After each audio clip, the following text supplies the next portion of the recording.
Hello you, good evening and welcome to our Tuesday night episode of Brett's Old Time Radio Show. Thank you for joining me once again on a very, very wintry day here down on the south coast of the United Kingdom. It is proper wintry, it's so blowy. And when you look out to sea, the waves are proper crashing. So it's all going on at the moment. Lots of trees down. It's been quite a storm. Is it Storm Dharma or something like that, isn't it? It's not been very nice anyway. Right, I'm Brett. I'm your host for our Nighttime podcast. Welcome to another episode. I've got Facebook, Instagram, YouTube, and TikTok. They're all called Brett's Old Time Radio Show. Go check them out. Give us a little look. That would be brilliant. And you give us a follow if you like. Even better.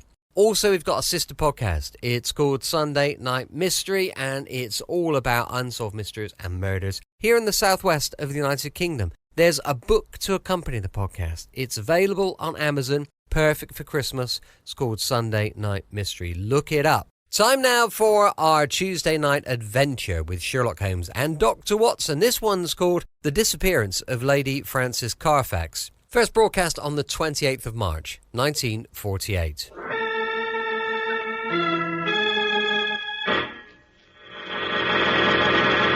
From New York City, the makers of Clifford Craft Clothes for Men and 1,036 leading retail stores from coast to coast present the world's most famous detective, Sherlock Holmes.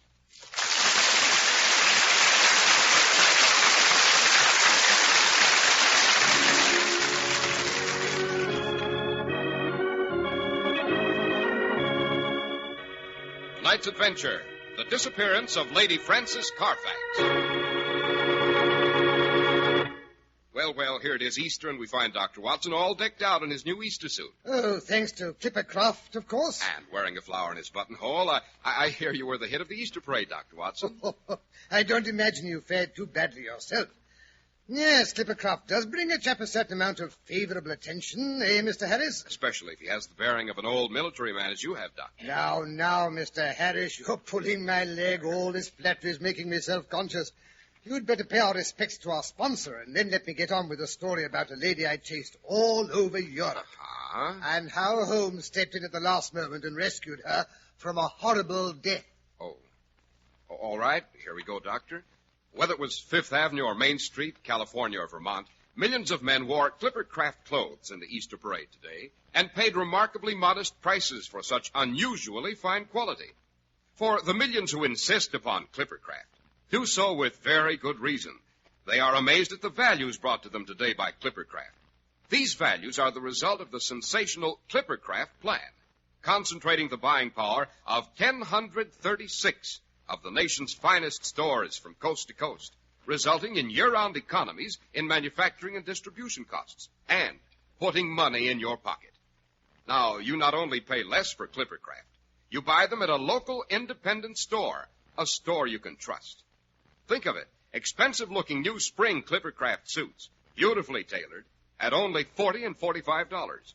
Top coats in fine coverts and worsted gabardine at only $40 and $45, and sport jackets at only $26.50. Compare them with clothes selling for many dollars more.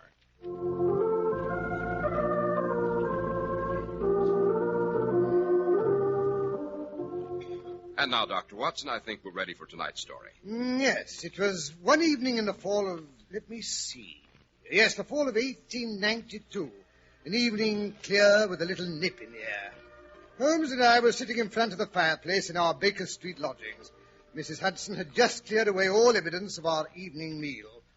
Holmes was playing random chords on his violin, and I was stretched out in my cane-backed chair in a sort of digestive coma, staring fixedly at my boots.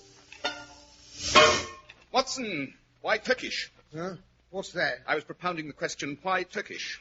Oh, you mean my boots? Well, they're not. They're English. I got them at Latimer's in Oxford Street. I always get them, Holmes. You know that. Not the boots, Watson, the bath. Why the relaxing and expensive Turkish variety rather than the invigorating homemade article? Because for the last few days I've been feeling a bit rheumatic. The old bullet wound's been acting up a bit.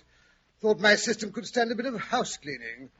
But how the deuce did you know? Elementary, my dear Watson. Elementary.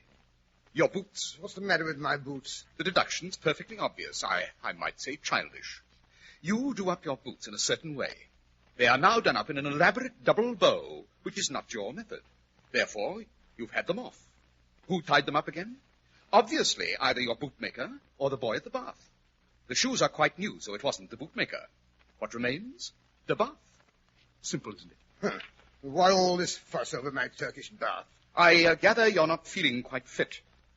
Why not take a little trip? How would Lausanne suit you? First-class tickets and all expenses paid on a princely scale. What are you talking about? A trip to Lausanne with a run up to Baden-Baden and ending up at Montpellier. Yes, but Holmes, the season at Lausanne and Baden-Baden is closed. Unfortunately, Watson, there is no closed season on disappearing females. Huh? What's that? The drifting and friendless woman of means is one of the most dangerous classes in the world. She is herself quite harmless, but she is the inevitable inciter of crime in others. She's helpless. She's migratory. She has sufficient means to take her from country to country, from hotel to hotel. When she's gobbled up, she's hardly missed. She's a stray chicken in a world of foxes. Now you can spare me the generalizations, Holmes. I see what you mean. Who is the missing woman?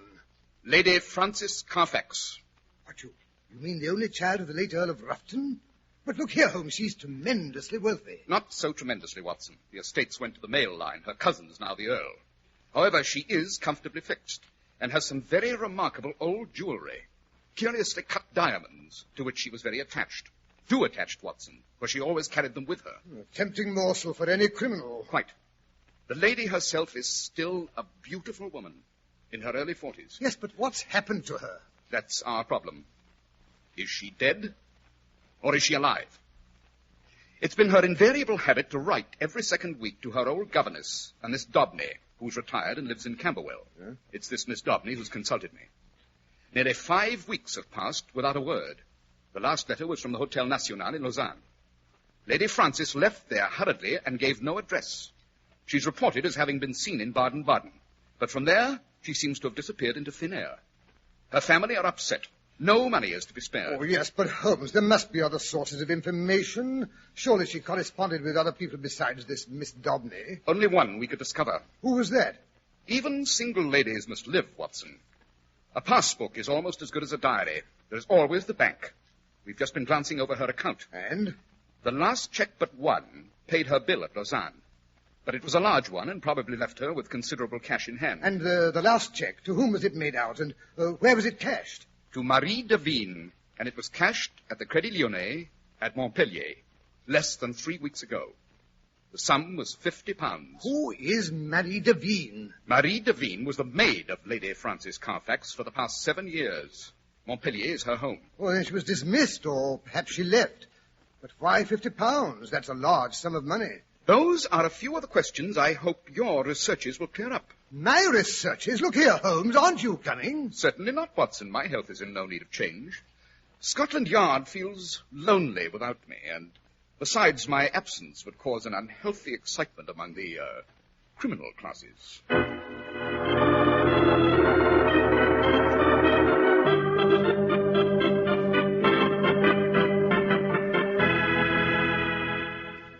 Pardon me, gendarme. I say, can you direct me to the home of Mademoiselle Marie Devine? Oh, but certainly, monsieur. The little house on the corner, the one with the red geraniums in the window. Oh, thank you very much. Not at all. What a wild goose chase this has been. Lausanne, Baden-Baden, and now this place. I probably won't learn any more here than I did in the other. Monsieur Desire? Oh, pardon me. Does Mademoiselle Marie Devine live here? But certainly, monsieur. I am she. Will you have the goodness to enter? Oh, thank you. Please, will you come in here? Be so good as to sit down. Thank you. Bon. Now, what is it I can do for you? You don't by any chance know the present whereabouts of your former mistress? You mean Lady Frances? But no. Is anything the matter? Well, you see, she seems to have disappeared, and naturally I knew it. He has got her, the black one. Oh, I knew it would happen. I should have stayed with her. What's this? What black one? He is bad, wicked. One day on the promenade at Lausanne, monsieur, I see him seize her by the wrist. He followed her around for days. We see him everywhere we go. It was for fear of him she left Lausanne. She ran away, that I know. He was so big, so fierce, so black. A veritable sauvage, monsieur. Black savage? You mean an aborigine, a wild man? Oh, no, monsieur, not like that. He was English, but I think he was wild all the same. But you said he was black. Yes, black, from the sun, but black. Oh, you mean tanned. Oui, tanned. Oh, But his eyes, they are blue. Do you know his name? Oh, no. Madame, she will never speak of him. But I think she knows him from before. Oh, she's afraid. She trembles all over like a leaf every time she sees him. So you left Lausanne to escape him? Yes, we go suddenly, so we cannot follow. We go to Baden-Baden. Oh, yes, I followed the trail that far. You stayed at the Englischerhof for a fortnight.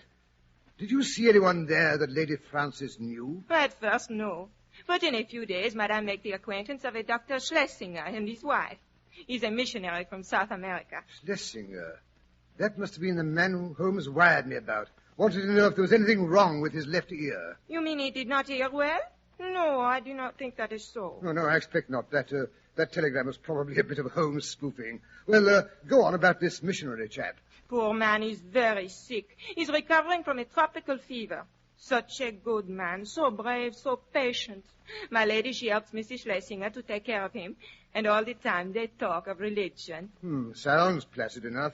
But then, one morning, Lady Frances, she come back from the baths. She has seen him again, the black Englishman. She is in a terror. She tells me she is leaving at once for England with the Schlesingers. They have promised to protect her. And so, next day, she is gone. And that is the last I see of her. Why didn't she take you along with her? Me, monsieur? Well, you see, I'm what you call a fiancée. I'm to be married next week. Oh, I see. So Madame is so good, she let me go, and she gave me a nice check for my wedding present. And now she is gone. I never forgive myself I did not take her safe to England. These poor Schlesingers, they do not know this black man. They do not realize the danger. Oh, my dear mademoiselle, it's not your fault. You mustn't be alarmed. Oh, but monsieur, I'm in an agony of fear until she is found. Now, I'm sure my friend Sherlock Holmes will find her if it's humanly possible. Well, good day, Mademoiselle Devine. I must go. It's getting late, and thank you for your information. Not at all, monsieur. It has been a pleasure. I only hope... Oh, monsieur. Yes, what? Look, they are coming down the street. It is he, the sauvage, the black man I told you about. He's coming here. Oh, monsieur, I am afraid. Do not let him see me. But you... Oh, confound the girl. She shut the door in my face. Oh, she'd only take me inside with her. Well, I suppose I shall have to brazen it out. Can you tell me if Miss Marie Devine lives here? Marie Devine. That's a nice name, eh? Who is she? Sounds a bit like a music hall singer, doesn't it? Jolly name, Marie Devine. I believe I saw you talking to the lady in question just 2 minutes ago. Who, me? Talking to Marie Devine? Oh, no, nonsense, my good fellow. That was a cousin of mine, a dear little thing. What's her name? Oh, my cousin? Her name's Emma or Mattie or something like that. What's your name? That's none of your business. You're an Englishman, I take it. What if I am? Look here, what's the good of beating about the bush? What have you done with her?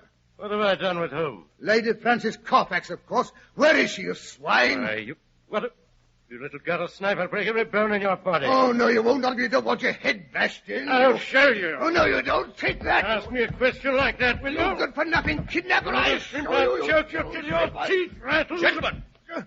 Gentlemen, please. Holmes. Good heavens, where did you drop from? And now, sir, if you'll kindly release my friend. Watson, let go of the gentleman's tie. But, Holmes, look here. I've got him. This is the chap who abducted Lady Frances Carfax. There he goes again. Well, Great, stop. Gentlemen, as you may perceive, I am armed with a rather businesslike little cudgel. The first one to continue this brawl will have it cracked across his cranium. But, Holmes, don't you realize... Watson, come along back to the hotel. It might be a good idea to find a piece of raw beef for that right eye before it swells completely shut.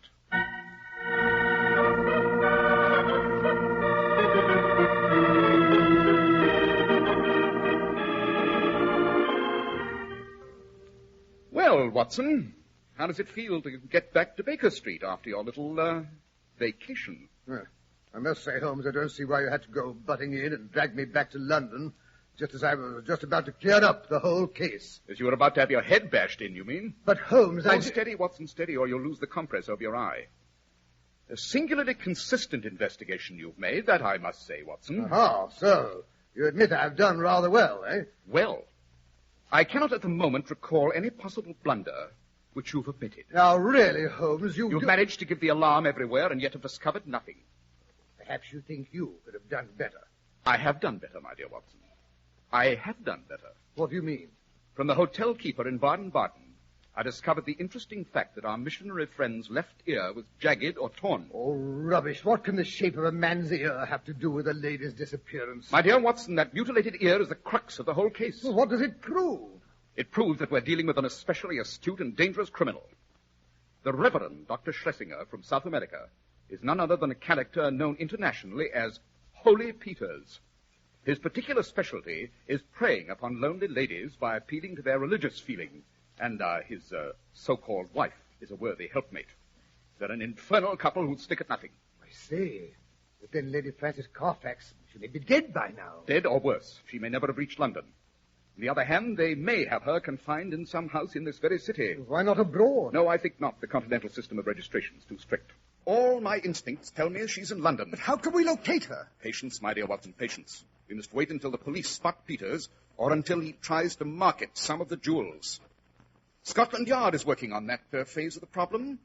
Scotland Yard may not be any too lively, Watson, but they are thorough. Yes, but in the meantime, Schlesinger may have killed the poor lady. That's the Yard's responsibility, not mine. But the black-haired Englishman, you let him slide through your fingers. Surely he must have had something to do with the disappearance. Right again, Watson. Then why let him escape? Escape, Watson? Escape? The fellow's been hounding me to death. Come in. Come in, I say. Ah, there, Lestrade. Scotland Yard's unearthed something, eh? You look as excited as a terrier that smells a rat. We're on his tail, all right, Mr. Holmes. I take it you mean Holy Peters. Who else? Here, Mr. Holmes, take a look at this. Aha. An earring. Old Spanish. Gold with diamonds and emeralds. Yes, that belongs to Lady Frances. Where did you find it? Pawned yesterday afternoon in a shop in Westminster Road by a stout man with a piece out of his left ear. Excellent, Lestrade, excellent. Yes, but how does that help? I don't imagine he left his address. No, but he will return to pawn the other jewels, mark my word. Come along, Watson. Suppose we keep an eye on that shop.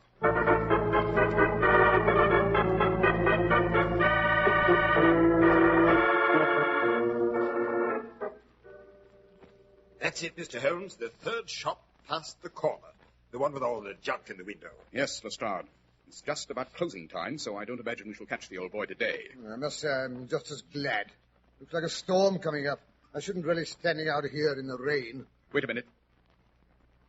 Who's that? Yes, by Jove, I think it is. Is what? Surely that poor, raw-boned female just coming out of the shop isn't Peters? No, it's not Peters, but if I'm not mistaken, it's his wife. Quick, we must follow her. Seems to be in a hurry, don't she? Looks to me as though she might be up to something. Wait a bit. She stopped in front of another shop.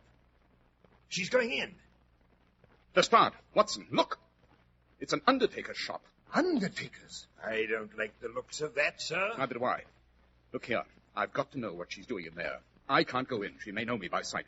Watson, you go in and ask about a coffin for your great-aunt Matilda. But I haven't got a great-aunt Matilda, and furthermore, she doesn't need a coffin. Don't argue. Get into that shop and leave the door ajar so we can hear. Lestrade and I will be hiding in the next doorway. Oh, very well, but I must say I Don't see burble. You're wasting precious time. Remember, Lady Frances Carfax may be in danger. Late now and the coffin hasn't come yet. I told you it was an emergency. I'm terribly sorry, Mum, but you see, it took longer, being a bit out of the ordinary, and what with the sauce and Yes, all, but you promised to have it there today. and that it will be, Mum. It's on its way now. Shouldn't be surprised if it was there by the time you got back. Very well. Good day. Good day to you, Mum, and I hope it proves satisfactory. And now, what can I do for you, sir? Well, you see, I have an Aunt Matilda, or rather, I suppose I should say I had an Aunt Matilda, and she, well, you see, she Watson, was... come along. Your Aunt Matilda will have to wait. Mrs. Peters is more important at present. There she goes, Holmes, round that corner.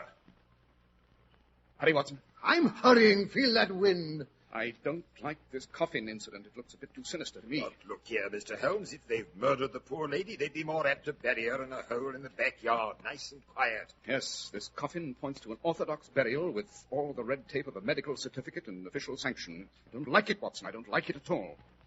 There she goes, into that house, third on the left. Grim-looking place.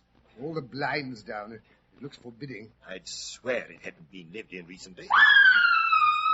Holmes, did you hear that? You've got to get into that house. Well, we haven't got a search warrant. You can't enter a house without... Warrant be blasted. Watson, you and I are going to enter the house. Lestrade, you go back to Scotland Yard and have a warrant sent around with a pair of burly policemen to back it up. And hurry, there's no time to waste.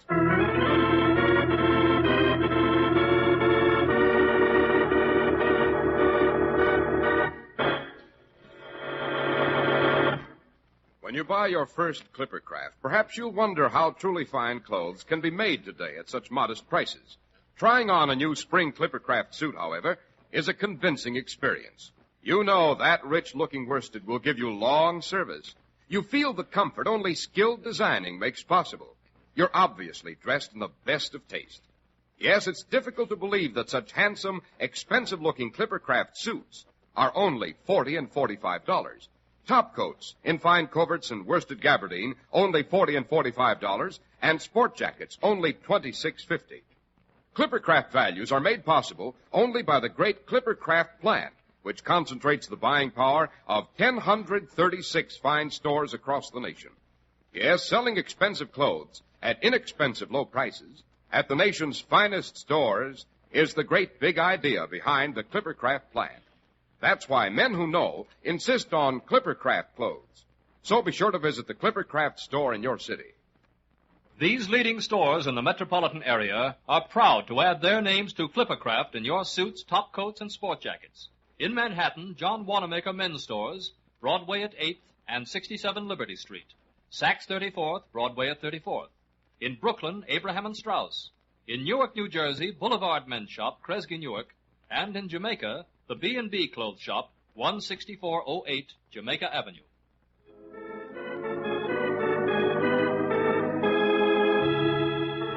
And now back to Dr. Watson and Mr. Holmes, who are about to force their way into a strange house in which a woman has been screaming.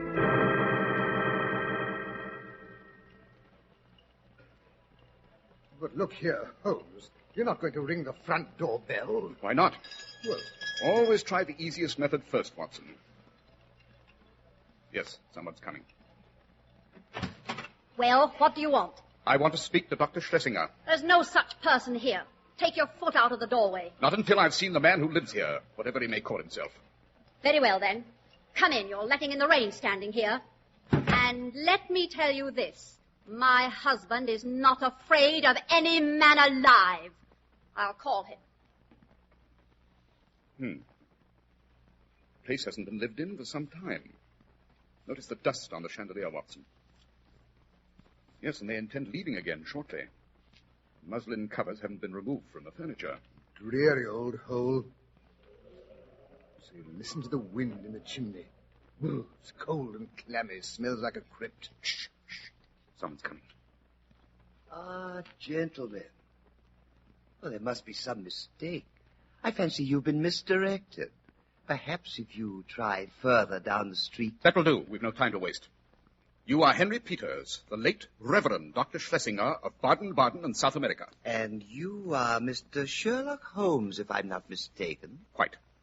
Your name does not frighten me, Mr. Holmes. When a man's conscience is clear, you can't rattle him. What have you done with Lady Frances Carfax? Well, I should be very glad if you could inform me of her whereabouts. She gave us the slip, owing me £100. I've nothing to show for it but a couple of cheap ornaments she left in my possession. I have reason to believe she's in this house, and I mean to find her. Where is your warrant? This efficient little revolver will serve until a better one comes. Annie! Annie, get a policeman! I'll have you thrown out. Quick, Watson, our time's limited.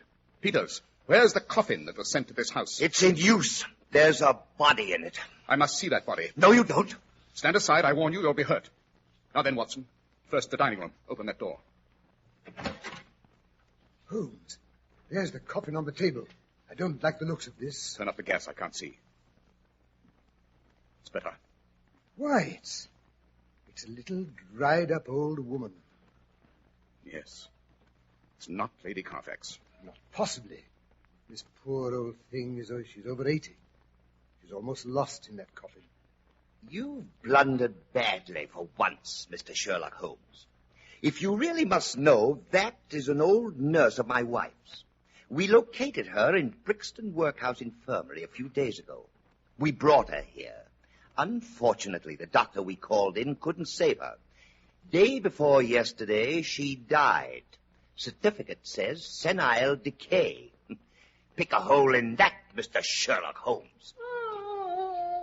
You hear that, Holmes? It's a woman in pain. Nonsense, just the wind of the chimney. It behaves that way on bad nights. Mr. Peters, I'm going through your house. Oh, no, you're not. Put up your hands, both of you. Annie, I thought I told you to go for the police. I think this shotgun will be as good an argument as any policeman. Come along. Out you go and be quick about it. Look here, you can't bullyrag us. Easy, Watson, easy. I'm afraid we shall have to do as the lady suggests. She's so persuasive.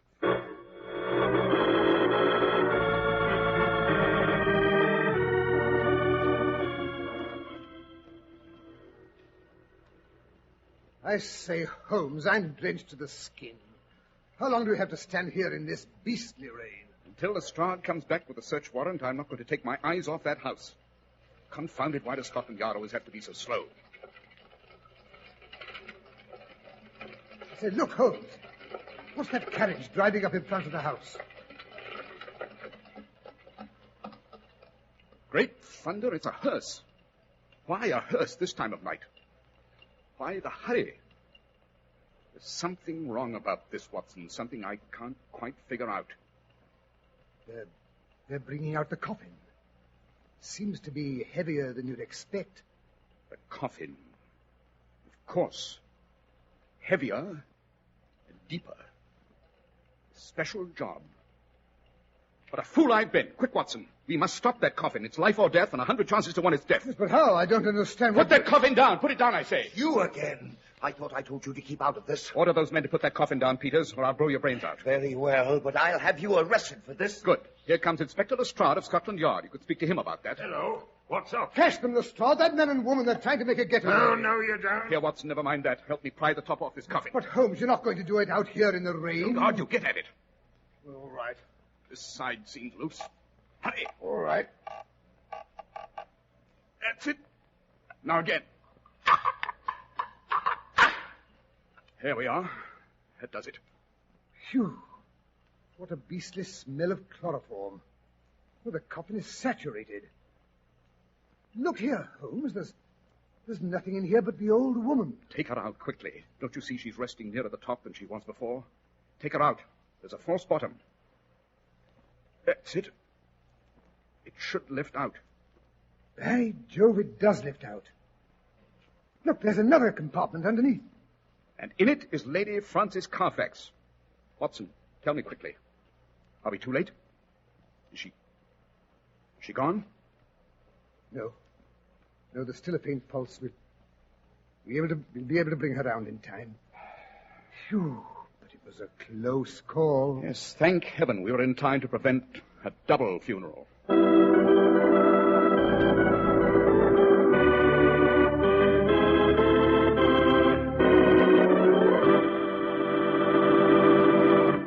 Yes, but look here, Dr. Watson, you haven't explained the mystery of the dark gentleman, the one who gave you the black eye.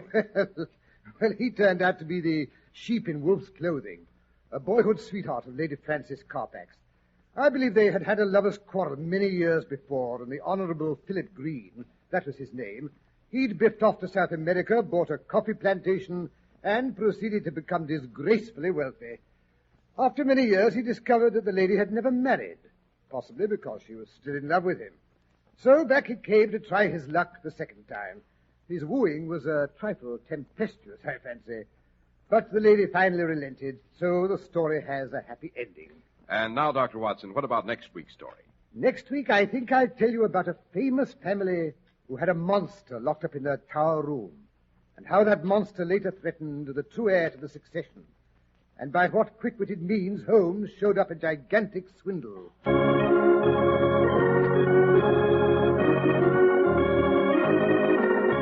The makers of Clipper Craft Clothes and 1,036 leading stores from coast to coast have brought you another in the new series of broadcasts featuring the world's most famous detective, Sherlock Holmes. Our stories are based upon the character of Sherlock Holmes, created by Sir Arthur Conan Doyle. Sherlock Holmes is played by John Stanley, Dr. Watson by Alfred Shirley, and the dramatizations are by Edith Meiser. Sherlock Holmes is produced and directed by Basil Lochran, with special music by Albert Berman.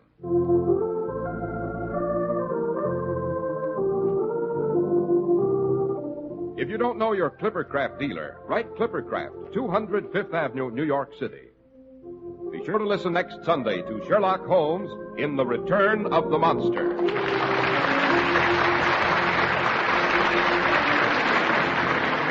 Cy Harris speaking for Clippercraft Holmes. This is the Mutual Broadcasting System. Welcome back. Hope you enjoyed our latest adventure with Sherlock Holmes and Dr. Watson. Don't forget, we'll be back tomorrow with more adventure going live at 5 p.m. UK time. As I mentioned earlier, we've got a sister podcast called Sunday Night Mystery. We've also got a book, which is perfect for Christmas, on Amazon. It's called Sunday Night Mystery. Thanks for listening. I'll be with you 7 days a week, each and every week, and I'll see you tomorrow on Brett's Old Time Radio Show. Love you. Bye.